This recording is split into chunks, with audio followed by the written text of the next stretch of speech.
Good morning. These are your Tribune highlights for Friday, the January 23rd, 2026, brought to you by your Daily Bahamas headlines, especially for people on the go and those who are visually impaired. Please don't forget to like, share, and follow our Facebook, YouTube, and WhatsApp channels. We begin with the main story on the front page.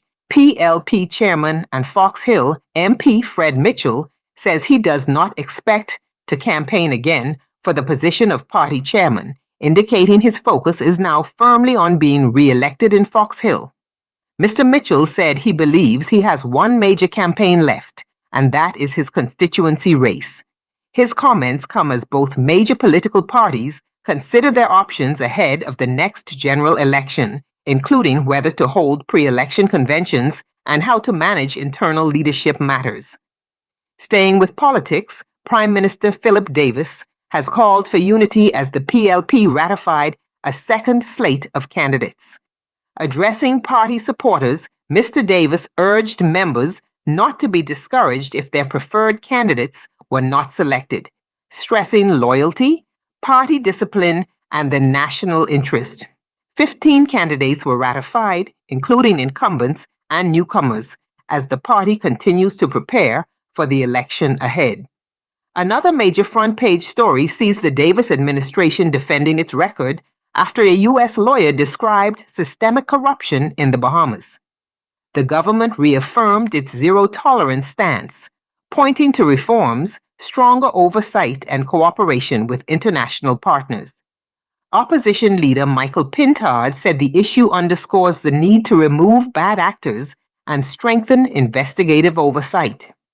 In other national news, police and courts remain busy with several serious cases. A new bail hearing has been ordered for a man accused of killing a prison officer.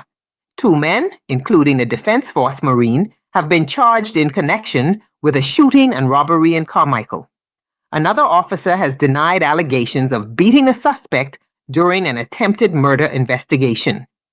The Tribune also carries the heartbreaking story of a Grand Bahama resident who lost everything in a fire and says he must now start his life over, highlighting the devastating human impact of such tragedies and the need for community support.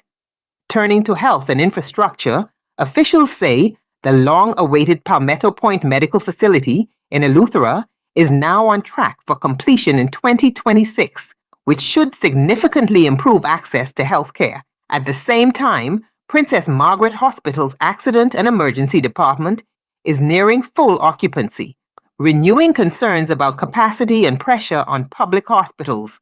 Now to the business section. The lead business story reports projections that the Bahamas could experience its best economic year in history. Sir Franklin Wilson says South Eleuthera is in strong shape, with Grand Bahama expected to follow.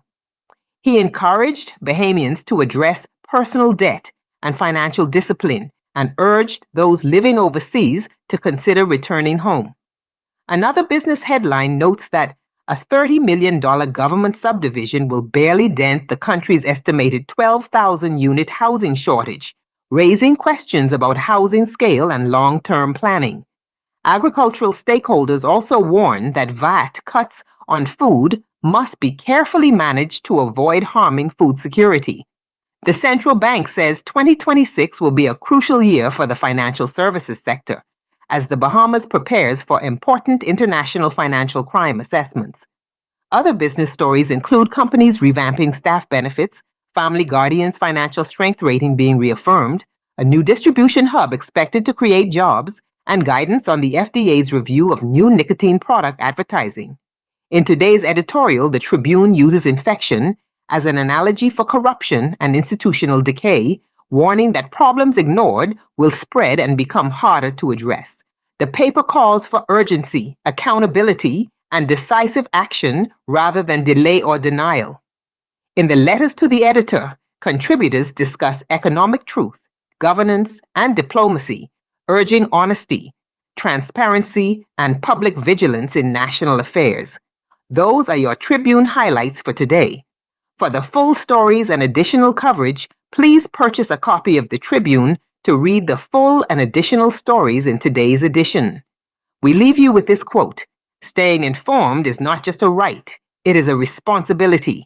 That's your news update. Thank you for listening. Enjoy your day. Be blessed and be a blessing.